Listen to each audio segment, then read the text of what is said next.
What's going on, guys? Thank you for joining me for another video here on Degenerate Watch. A slightly different topic of discussion for today's video here on the channel, but one I wanted to raise a little bit of awareness about because I feel that it's important and it came to my attention in the last couple of days. I want to talk about the potential danger from a type of theft known as juicejacking. And in this video we're going to take a look at exactly what juicejacking is and what steps you can take to protect yourself from becoming a victim of it.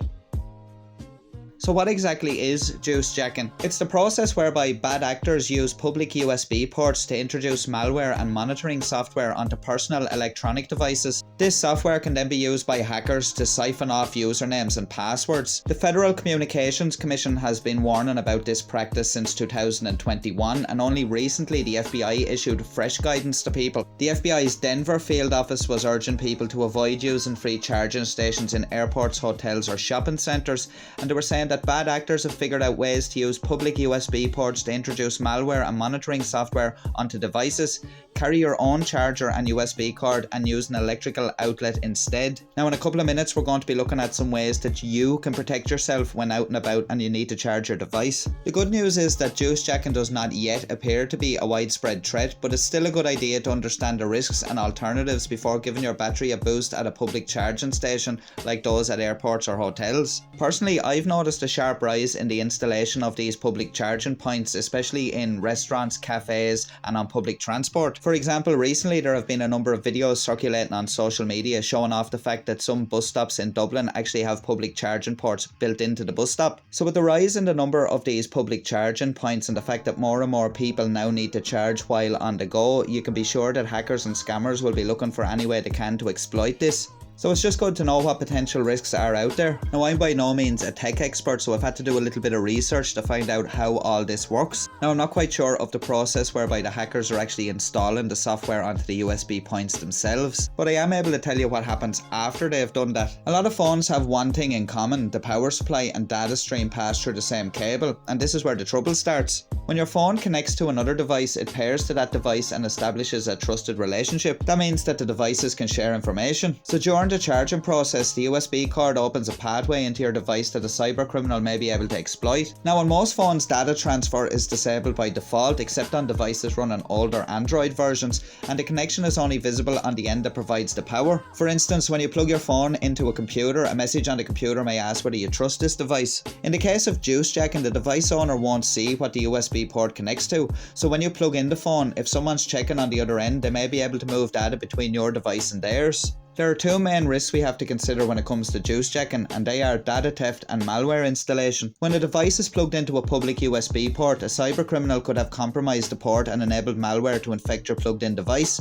This could potentially allow someone to steal the data that's on your mobile phone. Using a crawler program on your device, a cybercriminal could search for personally identifiable information, account credentials and financial information. If the perpetrator can transfer that data onto their device, it might be enough personal information to impersonate you or access your financial accounts. When it comes to malware installation, cybercriminals may use a malware app to clone your phone data and transfer it back to their own device. Other malware may help them gather data such as your GPS location, purchases, social media interactions, photos and call logs. Some types of malware include adware, crypto miners, spyware, trojans and ransomware. Once your device is frozen or encrypted with one of these types of malware, the cyber thief may demand payment in order to restore your information. So as you can see, the consequences of a juicejacking attack can be quite devastating, but I just want to reiterate that while juicejacking is a real security threat, thus far there has been little evidence that it has become a widespread problem. Companies like Apple and Google have also added extra safety features to iOS and Android operating systems to help prevent juicejacking. So it would seem that they're a bit ahead of the curve on this, which is a good sign. But as you're well aware, it's like a game of whack-a-mole. These companies will patch one vulnerability and then the hackers will be there straight away trying to find another one. So it's good to be aware of these different security issues. They may not be a threat today, but possibly tomorrow they may be. The term juicejacking was first coined in 2011 after researchers created a compromised charging kiosk to bring awareness to the problem. When people plugged in their phones, they received a security warning and learned their phones had paired to the kiosk. In another proof of concept example highlighting the risk of juicejacking, security experts at the 2013 Black Hat Security Conference presented a malicious USB wall charger called MacTans, which could deploy malware on iOS devices. In 2019, the Los Angeles County District Attorney's Office published an advisory that warned travellers about juicejacking. So now that we know what juicejacking is and its origins, let's take a look at ways you can help protect yourself from becoming a victim of juicejacking. The first and probably most obvious way to prevent yourself from becoming a victim of juicejacking is to just not use public charging stations whatsoever. You can try plan ahead and have a habit of charging your phone at work, in the car or at home when you're not using it. But sometimes that's not always practical and you may forget. So if you must charge your phone while on the go, the best way to go about it is to use a wall outlet with an AC adapter. And if you're travelling, make sure you have the correct adapter before you head out on your trip. Always lock your phone so it can't pair with a connected device. You can also power down the phone before charging it, but the USB port may still connect to the flash storage in the device. If your iOS device is jailbroken, you can disable pairing entirely. Another way to protect yourself is to just use a different method to charge your phone, such as wireless charging stations or power banks. Back a couple of years ago, a lot of those power banks would have been a bit bulky and cumbersome to carry around, but now power banks are typically small, flat and lightweight enough to take around with you. You could also use something called a USB pass-through device. These adapters allow power to flow through but disable the data pin on the USB charger.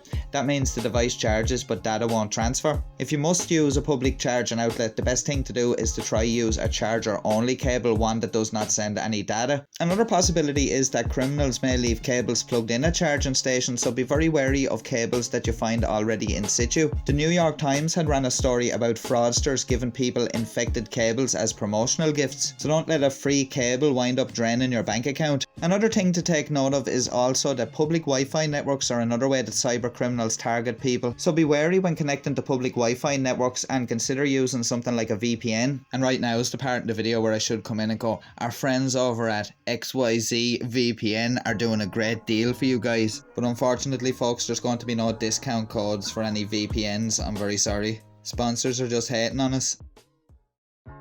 As I said earlier in the video, juicejacking does not appear to be a widespread threat at present, but it's still good to know these things and to be kind of aware of what's going on.